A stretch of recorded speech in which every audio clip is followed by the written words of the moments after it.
Hello and welcome back to all dear students, welcome to career planet. कल हमने examples कर लिए थे चैप्टर सोल्यूशन विलियन हिंदी में, है ना। मैंने आपको कहा था थियरी नोट्स आपके पास अवेलेबल है, लिंक मैं डाल दूंगी डिस्क्रिप्शन बॉक्स के अंदर, ठीक है। एनसीईआरटी के एग्जाम्पल्स करने हैं, हमने आधे एग्जाम्पल्स कर लिए थे, बचे हुए एग्जाम्पल्स अभी कंप्लीट कर लेते हैं, ठीक है, ताकि आपको ये रहेगा कि चलो चैप्टर फर्स्ट इसके एग्जाम्पल हो गए, इसके बाद लेंगे इन text question, after that exercise, तो अच्छी तैयारी हो जाएगी, ठीक है। चलो स्टार्ट करते हैं, जहाँ नीड रहेगी मैं तुम्हें बता भी दूंगी थियरी क्या है ना, कॉन्सेप्ट क्या है।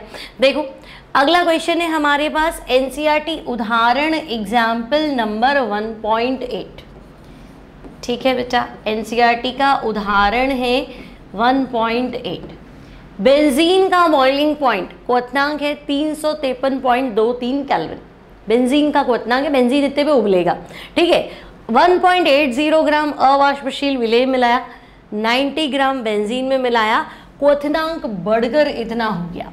तो तुम्हें पता है कभी भी अवाष्पशील विलेय को विलायक में घोलते हैं तो क्वथनांक बढ़ता है, बॉइलिंग पॉइंट एलिवेशन होता है, क्वथनांक में वृद्धि होती है। तो मुझे सबसे पहले क्या करना चाहिए, बॉइलिंग पॉइंट एलिवेशन निकाल देना चाहिए। फिर ही मैं क्वेश्चन को आगे पढ़ूं।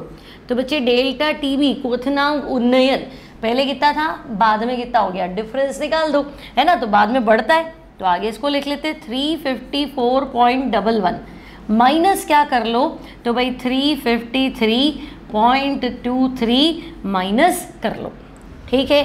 तो डेल्टा टीबी 354.11 में से 353.23 माइनस करोगे तो ये तुम्हें को मिलेगा 0.88।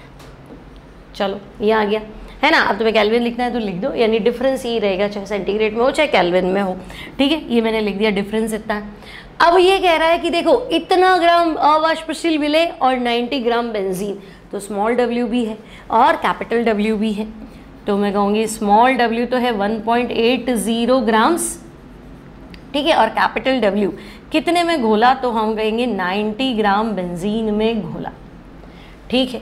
अब मोलर द्रव्यमान विलेय का निकालो, स्मॉल m निकालो, ठीक है। कैपिटल M बेंजीन का अणुभार, तो बेटा बेंजीन होता है C6H6, बोलो बेंजीन क्या होता है, C6H6।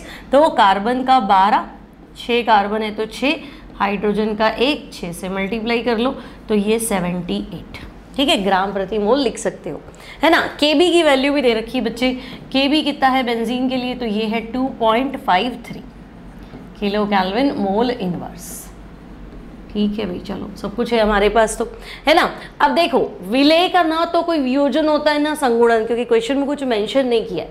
क्वेश्चन में तो नहीं बोला विलेय टुकड़े हो जाते हैं या NaCl है KCl है, तो मैं खुद भी सोच लूँ, नहीं इसने बोला द्विलक है त्रिलक है, तो मैं अपना सीधा फॉर्मूला यूज़ करूँगी, है ना, क्वथनांक उन्नयन का। डेल्टा टीबी बराबर, बोलो क्या फॉर्मूला था, 1000 into KB into small w upon capital W small m। Small for solute विलेय और कैपिटल फॉर सॉल्वेंट विलायक। अब तुम्हें लगेगा हमने तो ये फॉर्मूला पढ़ा है, डेल्टा टीबी बराबर KB इंटू मोलालिटी या I into KB into molality, यानी कि मोललता। तो तुम सही कह रहे हो, तुमने ये पढ़ा। फिलहाल यहाँ I कितना कर दो, तो मैं कह दूंगी I1 कर दो, क्योंकि ना तो वियोजित हो रहा है ना संगुणित हो रहा है, I की वैल्यू 1 कर दो। KB वियोजन स्थिरांक है, मोललता क्या होता है, विलेय का भार बटा अणुभार इंटू 1000 अपॉन विलायक का भार ग्राम्स में। तो मैंने उसको खोल के ऐसे लिख दिया, क्या दिक्कत है, उल्टा ईजी, ठीक है। अब आप सॉल्व कर लो।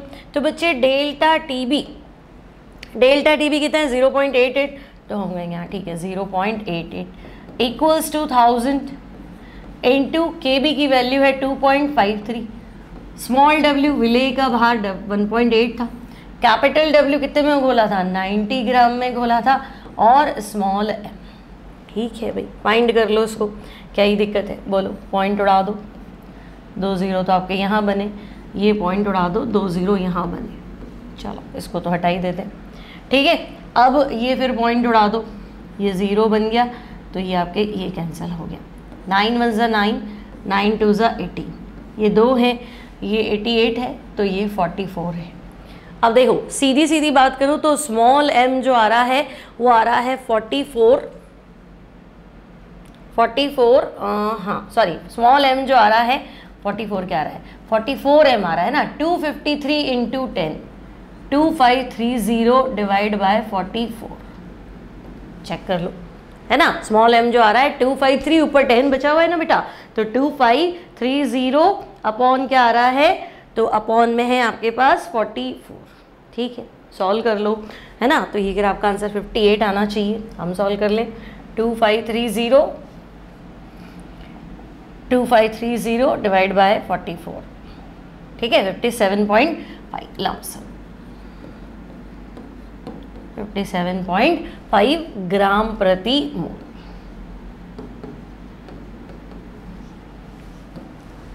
क्लियर है? क्लियर है? तो आपके पास अणु भार जो है वो आ रहा है 57.5, 58 लिखा है आपकी बुक में, लमसम हमने, वैसे तो हमने बिल्कुल सही कैलकुलेशन बैठाई है, चेक कर लेना, इसके आसपास आंसर है, ठीक है, कोई दिक्कत नहीं यहाँ तक। ये तो ये है आपका क्वेश्चन नंबर 1.8, है ना। सीधा फॉर्मूला बेस्ड क्वेश्चन है बेटा, अगर आपको ये फॉर्मूला याद है तो ये तो वैसे भी बन जाएगा। क्लियर? सीधा फॉर्मूला लगाओ, सीधा आंसर पाओ। क्लियर है? आगे बढ़ जाए, चलो नेक्स्ट देखो, क्वेश्चन नंबर 1.9। 45 ग्राम इथाइलिन ग्लाइकोल को 600 ग्राम जल में मिलाया, हिमांक अवनमन और हिमांक की गणना। अब यहाँ KF दिया हुआ नहीं है, आपको ध्यान रखना है, जल के लिए KF का मान होता है 1.86 किलो केल्विन मोल इनवर्स, ठीक है। अब देखो 45 ग्राम ग्लाइकोल, स्मॉल w है 45 ग्राम, कैपिटल W है 600 ग्राम, है ना। और विलेय का अणु भार, ग्लाइकोल का अणु भार, ग्लाइकोल क्या है बेटा, C2H6O2, C2H6O2, कार्बन का 12 इंटू 2 24 प्लस 6 प्लस 16 इंटू 2 32, ठीक है। तो ये हो गया आपका 62 ग्राम पर मोल, ठीक है। तो स्मॉल w आ गया, कैपिटल W आ गया, स्मॉल m भी आ गया। हिमांक अवनमन निकालो और हिमांक की गणना। तो पहले हिमांक अवनमन निकाल लेते, है ना। अब तुम बताओ, जल में मिलाया तो जल का अणुभार भी चाहिएगा ना मुझे, तो जल का अणुभार मैं लिख देती हूँ, कितना, 18 नहीं चाहिएगा हमारे फॉर्मूले में ना, अणुभार चाहिएगा, जल का नहीं चाहिए ना। देखो फॉर्मूला क्या है, वापस वही, डेल्टा TF इक्वल्स टू, अब मैं क्या करूँ, ग्लाइकोल है ना, तो वियोजन ना संगुणन, साफ दिख रहा है, आई हटा दो आप अपने फॉर्मूले में से, तो आप सीधा लिख दो 1000 into KF into small w upon capital W small m, ठीक है। पिछले क्वेश्चन में भी मुझे कैपिटल M की जरूरत थी नहीं, बेंजीन के अणुभार की जरूरत थी नहीं, यहाँ पे भी नहीं, ठीक है, कोई बात नहीं। अब देखो हिमांक अवनमन मुझे निकालना है, डेल्टा TF 1000, KF का मान कितना है बच्चे, तो KF का मान है 1.86, स्मॉल w विलेय का भार 45 ग्राम, कैपिटल W विलायक कितना है आपके पास 600 ग्राम, और स्मॉल m 62, ठीक है ना।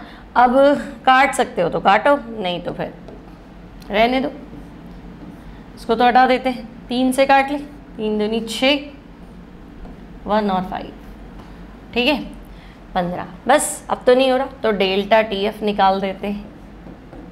क्लियर? अब आपके पास डेल्टा TF आ गया कितना, 18.6 इंटू 15, सही है ना। इसको 10 से मल्टीप्लाई कर लो, ये कितना हो गया, 18.6 इंटू 15 अपॉन 2 इंटू 62 कितना हुआ, 124, ठीक है। इसको सॉल्व करने से तुम्हें आंसर मिलना चाहिए 2.2, ठीक है, 2.2, यानी हिमांक में जो कमी आएगी वो 2.2 आएगी। अब अगर तुम्हें याद है कि भाई जल का हिमांक 0 डिग्री सेंटीग्रेड, तो 0 लिख दो। केल्विन में करना चाहते हो तो आप लिखो विलियन का हिमांक, है ना। अब देखो ध्यान से सुनना, हिमांक में हमेशा अवनमन होता है, अवनमन मतलब कमी। भाई आपने इतना ग्राम ग्लाइकोल पानी में मिलाया, तो पानी तो हमारा 0 डिग्री सेंटीग्रेड पे जमता था, यानी कि 273.15 में जम रहा है। अब आपने कहा कि नहीं मैं तो कुछ भी मिलाता हूँ तो हिमांक में कमी आती है, डिप्रेस हो जाता है, फ्रीजिंग पॉइंट कम हो जाता है। कमी कितनी है, 2.2, ठीक है। तो ये हिमांक वाले क्वेश्चन करोगे ना, तो डेल्टा TF को 0 में से या 273.15 में से कम करोगे। और क्वथनांक उन्नयन के जो क्वेश्चन करोगे ना, तो डेल्टा टी बी को 100 में जोड़ दोगे, क्योंकि पानी पहले तो 100 पे उबल रहा था, 100 डिग्री सेंटीग्रेड, अब जो भी बढ़ोतरी है वो जोड़ दो, ठीक है। तो 373 1.15 में क्वथनांक उन्नयन को जोड़ना है, और हिमांक वाले क्वेश्चन करोगे तो कमी आ गई तो उसको 0 में से माइनस करो, या 273.15 में से माइनस करो। तो 273.15 माइनस 2.2, तो ये आएगा तुम्हारे पास 270.95 केल्विन में। बोलो समझ में आ गया। सेम फॉर्मूलों पे था, तुम्हें लगेगा कि यहाँ आई, मेरे फॉर्मूले में तो आई है, तो अगर तुम्हें कन्फ्यूजन है तो I1 लिख दो। क्वेश्चन में कुछ नहीं दिया है, न संगुणन न वियोजन, तो मान के चलते वेंटो फैक्टर का मान 1 है। क्लियर है। और जब भी ये फॉर्मूला लगाते हैं तो वो विद्युतान अपघट्य के लिए होता है, जिसका कुछ नहीं होता है, संगुणन वियोजन कुछ नहीं होता है, उनके लिए ये वैल्यूज़ है, तो यहाँ आई मेंशन करने की जरूरत होती भी नहीं है। क्लियर है यहाँ तक बात। दोनों क्वेश्चन अच्छे समझ में आ गए, आगे बढ़े। नेक्स्ट देखो क्वेश्चन नंबर 1.10, ठीक है। उदाहरण है बच्चे, फिर कह रही हूँ एनसीईआरटी उदाहरण पढ़ रहे हैं हम लोग, एनसीईआरटी एग्जाम्पल जो बुक में दिए हुए आपको। एक विद्युतान अपघट्य मतलब आयंस में नहीं टूट रहा, तो विद्युतान अपघट्य है तो मैं मान लेती हूँ अच्छा आई तो 1 है, ये खुद ही कह रहा है, ठीक है। 1 ग्राम को 50 ग्राम बेंजीन में घोला, तो स्मॉल w घोला तो मैंने 1 ग्राम है, कैपिटल W कितने में घोला है, तो हम कहेंगे 50 ग्राम में घोला है, ठीक है भाई। स्मॉल w भी आ गया, कैपिटल W भी आ गया। हिमांक में होने वाली कमी, तो बेटा हिमांक अवनमन भी दे दिया, डेल्टा TF कितना 0.40 केल्विन। बेंजीन का हिमांक अवनमन स्थिरांक यानी KF वो भी दे रखा है 5.12 किलो केल्विन मोल इनवर्स, और पूछा गया है अणु भार पूछ लिया, ठीक है। तो सीधा फॉर्मूला लगा के वैल्यू पुट करें, देखो डेल्टा TF बराबर 1000 into KF into small w upon capital W small m, ठीक है। डेल्टा TF कितना है, तो हम कहेंगे 0.40 इक्वल्स टू 1000 इंटू KF का मान कितना है बच्चे, KF 5.12 है ना। स्मॉल w विलेय का भार 1 ग्राम, कैपिटल W विलायक का भार 50 ग्राम, और स्मॉल m, तो बच्चे स्मॉल m हो जाएगा 1000 इंटू 5.12 अपॉन 50 इंटू 0.40। बोलो 50 और ये तो काट ही दे, कितनी बार 20, ठीक है। और ये पॉइंट उड़ा दो, है ना, फिर 0 0 उड़ा दो, 2 और ये 4, तो 512 का आधा कर दो तो 250, और 12 का आधा कितना हो गया 6, 500 का आधा 250 और 12 का आधा कितना हो गया 6, यानी 256 ग्राम प्रति मोल। बोलो ये तो सिंपल सीधा फॉर्मूला बेस्ड क्वेश्चन है, कुछ भी इसमें आपको दिमाग लगाना ही नहीं था, सीधा सीधा आंसर निकाल दो। क्लियर है। अब तो फॉर्मूला भी याद हो गया होगा, 1000 इंटू KB है तो KB, KF है तो KF, स्मॉल w छोटा w मैंने सिखाया हुआ है तुम्हें, थियरी में पढ़ो, जितने भी फॉर्मूले कर रहे हो विलियन वाले चैप्टर में, छोटा बबलू सब में ऊपर आएगा, तो छोटा बबलू मतलब स्मॉल w सब में ऊपर है, स्मॉल w विलेय का भार। कंफ्यूज हो जाते हो, जो कम वाला है वो स्मॉल w, जो ज़्यादा वाला है वो कैपिटल W। भाई 1 ग्राम को 100 ग्राम में घोलूंगी ना, 100 ग्राम को 1 ग्राम में तो घोलने से रहे, इसलिए कम वाला वेट स्मॉल w, ज़्यादा वाला वेट कैपिटल W। फिर भी बुद्धि का प्रयोग करना है, लेकिन जनरली ये काम आ जाएगा, ठीक है। चलो नेक्स्ट क्वेश्चन में आगे बढ़ते। 1.11 देखो, प्रोटीन के 200 सेंटीमीटर क्यूब जलीय विलयन, तो पहले मुझे 200 सेंटीमीटर क्यूब में दिमाग लगाना है, सेंटीमीटर क्यूब मतलब मिलीलीटर, और लीटर में कन्वर्ट करो तो बच्चा 200 बट्टा 1000, 200 बट्टे 1000 यानी 0.2 लीटर की बात चल रही है, ठीक है ना। प्रोटीन के इतने मिलीलीटर विलियन में इतना ग्राम प्रोटीन है, तो प्रोटीन का भार भी आ गया मेरे पास 1.26 ग्राम प्रोटीन है। परासरण दाब और टेम्परेचर दोनों दे रखा है, टेम्परेचर कितना है 300 केल्विन, और परासरण दाब पाई कितना है देखो 2.57 इंटू 10 की पावर -3, ठीक है। प्रोटीन का अणुभार निकालना है, आर की वैल्यू दी हुई होनी चाहिए, नहीं दी तो कोई बात नहीं, 0.083 bar into litre mole inverse kelvin inverse, ठीक है। ये अब आपको करना क्या है, स्मॉल अणुभार ही तो निकालना है, तो देखो क्या फॉर्मूला पड़ा प्रोटीन का, या क्या बोलते हैं, क्या पराशरण आपका क्या फॉर्मूला पड़ा, पाई इक्वल्स टू CRT, है ना। अच्छा I1 कर दूँ, प्रोटीन का ना तो कोई वियोजन होना है ना कोई संगुणन होना है, I1 कर दिया, ठीक है। तो हम कहेंगे pi equals to CRT, concentration RT। Concentration क्या होती है, मोल प्रति लीटर, और मोल क्या होता है, भार बटे अणु का, small w upon small m। तो मैं सीधा फॉर्मूला लिख रही हूँ अपना, pi equals to WRT upon MV।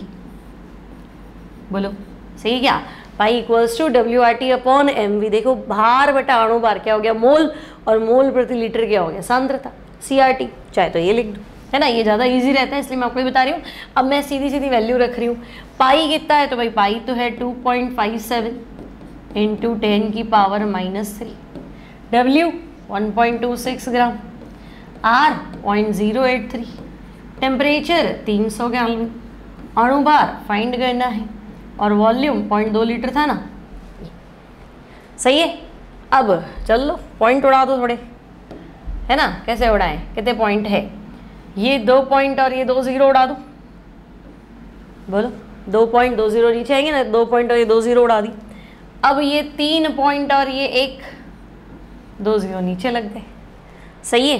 तो स्मॉल m जो आएगा वो आएगा 83 इंटू 3 इंटू 126 अपॉन 200, और इसको नीचे ले जाओ 2.57, और ये 10 की पावर -3 ऊपर ले जाओगे तो 10 की पावर 3, ठीक है। फिर क्या करो, फिर ये 2 0 और ये पॉइंट उड़ा दो, सही है ना, 2 0 मतलब 100 और ये पॉइंट उड़ा दो, है ना।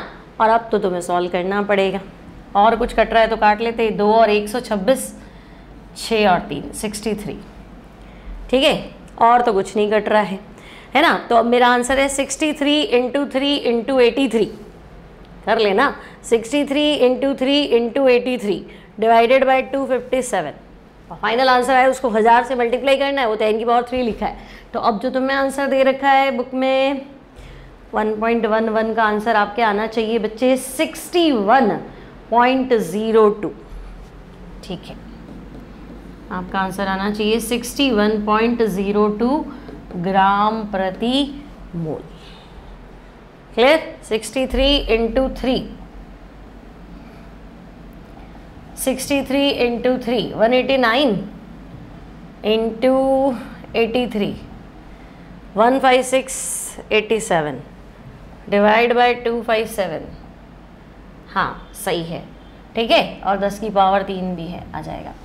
क्लियर, यहाँ तक कोई दिक्कत नहीं, ये आपके पास आ गया प्रोटीन वाला क्वेश्चन, है ना। तो इसमें आपको बस ये फॉर्मूला पता होना चाहिए, pi equals to WRT upon MV। बोलो कर लोगे, सिंपल है, सीधे सीधे फॉर्मूला बेस्ड क्वेश्चन है, कुछ है ही नहीं, ज़्यादा दिमाग लगाना ही नहीं है। नेक्स्ट देखो 1.12, 2 ग्राम बेंजोइक एसिड 25 ग्राम बेंजीन में घोला, हिमांक में इतने की कमी आई, तो क्या मैं लिख दूँ स्मॉल w 2 ग्राम, ठीक है, स्मॉल w 2 ग्राम, कैपिटल W 25 ग्राम, है ना, और हिमांक में जो कमी आई यानी डेल्टा TF वो है 1.62 केल्विन। बेंजीन का मूल लवणमन स्थिरांक KF 4.9 kilo kelvin mole inverse. अब यदि यह विलयन में डाइमर बनाता है, तो बच्चे डाइमर मतलब 2 का 1 हो जाता है, कणों की संख्या कम हो जाती है, तो द्विलक बनाता है, n का मान 2, तो अम्ल का संगुणन कितने प्रतिशत होगा, तो मुझे निकालना है अल्फा, डिग्री ऑफ एसोसिएशन, ठीक है। अब ज़्यादा टेंशन मत लो, देखो सिंपल सा सवाल है ना। मैंने तुम्हें एक फॉर्मूला ये सिखाया था, डेल्टा TF बराबर 1000 into KF into small w upon capital W small m, सही है ना। अब मैंने कहा था ये तब लगेगा जब न वियोजन न संगुणन, संगुणन हो रहा है तो फिर तुम लगाओ I, ठीक है, बाकी तो कुछ नहीं करना। और तुम्हारे पास सब कुछ है, देखो डेल्टा TF हिमांक अवनमन कितना है 4.9, I का मान तुम्हें निकालना है 1000, KF का मान तुम्हारे पास 4.9 है, स्मॉल w 2 ग्राम घोला है, कैपिटल W 25 ग्राम में घोला है, स्मॉल m तो बेटा बेंजोइक अम्ल का अणु भर, बेंजोइक अम्ल क्या होता है C6H5COH, है ना, इसका mm अणुभार स्मॉल m माना जाएगा, तो इसका अणुभार निकालो, तो इसका अणुभार आएगा 122। ठीक है, तो हम कहेंगे चलो यहाँ मैं लिख लेती हूँ 122। तो क्या मैं यहाँ से I का मान निकाल दूँगी, है ना, 4.9 इंटू 25 इंटू 122 डिवाइड बाई ये सब कर लो। ठीक है, तो अब मैं इसकी डायरेक्ट वैल्यू रख रही हूँ, यहाँ से तुम निकालोगे I, कौन सा क्वेश्चन फंस गया भाई, 1.12 है ना, डेल्टा TF का मान 1.62 है। हाँ मैंने क्या रख दिया, 4.9 तो ये है ना, डेल्टा TF का मान क्या है 1.62।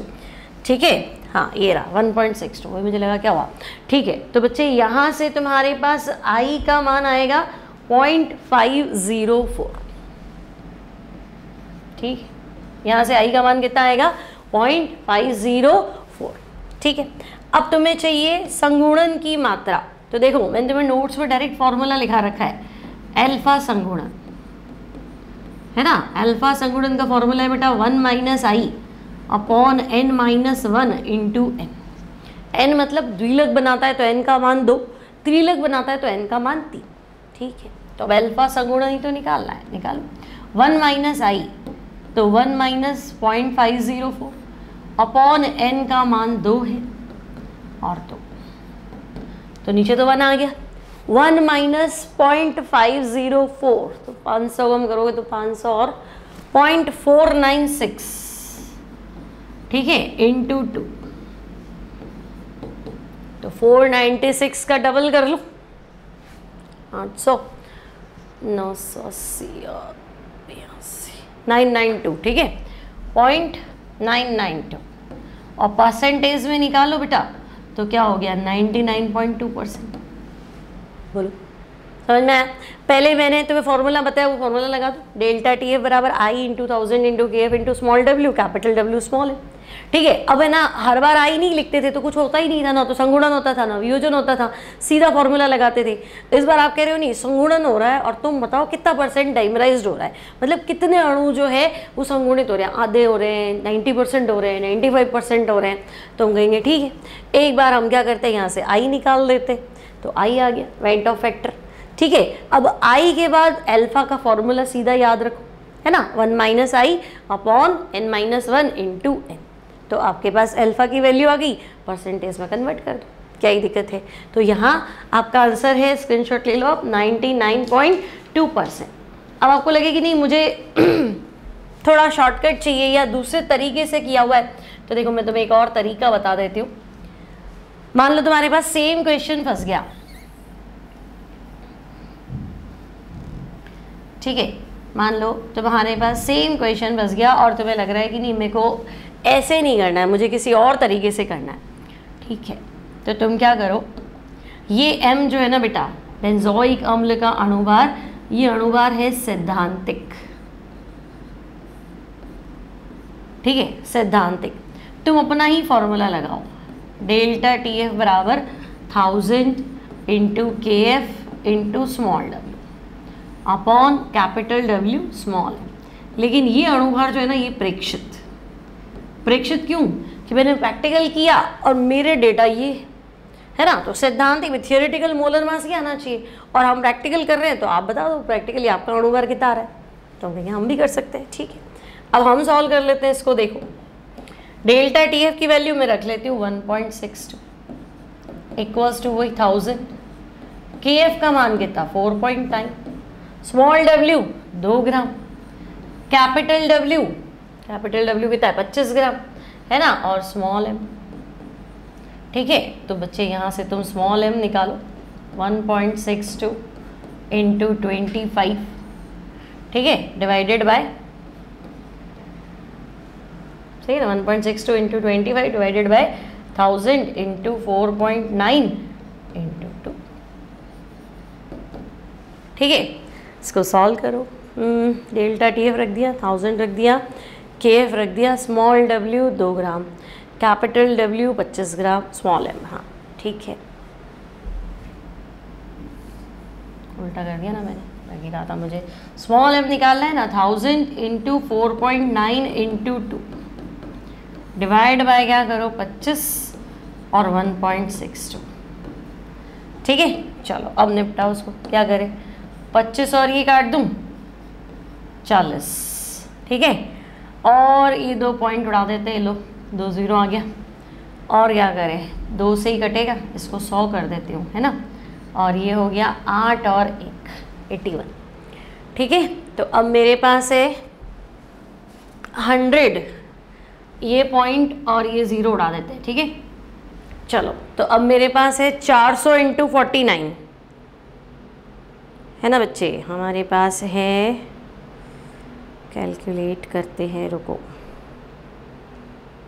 क्या करना अपन को, 400 इंटू 49, ठीक है, 19,600 डिवाइड बाय 81, 241.97, क्लियर। ये अणुभार आ गया मेरे पास प्रेक्षित, कोई दिक्कत नहीं। सैद्धांतिक अणुभार जो आपका आ रहा था 122 और ये कितना आ रहा है, प्रेक्षित। अब ये तो लास्ट फॉर्मूला है, अभी हमारे पास आई नहीं आया, आई का फॉर्मूला, ठीक है। तो देखो आई का फॉर्मूला मैं यहाँ लिख रही हूँ बेटा, आई जो होता है वो होता है आपका क्या बोलते हैं, सैद्धांतिक अणुभार अपॉन ऑब्जर्व, सैद्धांतिक अणुभार अपॉन ऑब्जर्व को क्या बोलेंगे, प्रेक्षित अणुभार, ठीक है। तो सैद्धांतिक अणुभार ऊपर रख लो और m प्रेक्षित को नीचे रख लो, बस। अब बोलो सैद्धांतिक, मेरे पास तो आंसर है 122 सैद्धांतिक का, और प्रेक्षित का कितना है 241.97, तो 122 ऊपर रख लो, 241.97 नीचे रख लो, तो वापस तुम्हारे पास आई वही आ जाएगा जो पिछली बार आया था 0.504। फिर तो तुम्हें वो फॉर्मूला लगा के सॉल्व करना ही पड़ेगा, अल्फा संगुणन equals to 1 minus i upon n minus 1 into n। Clear है इतनी बात, ठीक है। तो आप इस तरीके से भी इस क्वेश्चन को बना सकते हो, क्लियर। तो यहाँ कंप्लीट हुए आपके एग्जाम्पल्स, है ना, एक आधा छूट गया तो मैं नेक्स्ट क्लास में ले लूँगी, ठीक है। तो यहाँ एग्जाम्पल्स हो गए, अब हम नेक्स्ट टर्न पे लेंगे इंटेक्स्ट क्वेश्चन, एनसीईआरटी क्वेश्चन करना बच्चों। और ये कैलकुलेशन भी, चलो मेरे को टाइम लगता है, आपको वीडियो लंबा खिंच जाता है ना, तो मैं कैलकुलेटर से कर रही हूँ या मैं डायरेक्ट आंसर लिख रही हूँ, लेकिन आपको खुद को करना है। एनसीईआरटी आपको प्रैक्टिस करवाता है, चाहे आप नीट का एग्ज़ाम दो, चाहे जेईई का एग्ज़ाम दो, इतनी कैलकुलेशन आपको करनी, तो थोड़ी प्रैक्टिस करो, क्लियर, और कुछ भी नहीं है। तो मिलते हैं नेक्स्ट टाइम। वीडियो अच्छा लगे तो प्लीज़ लाइक कर दीजिए, फ्रेंड्स के साथ शेयर कर दीजिए। Till then keep studying, keep watching and bye bye.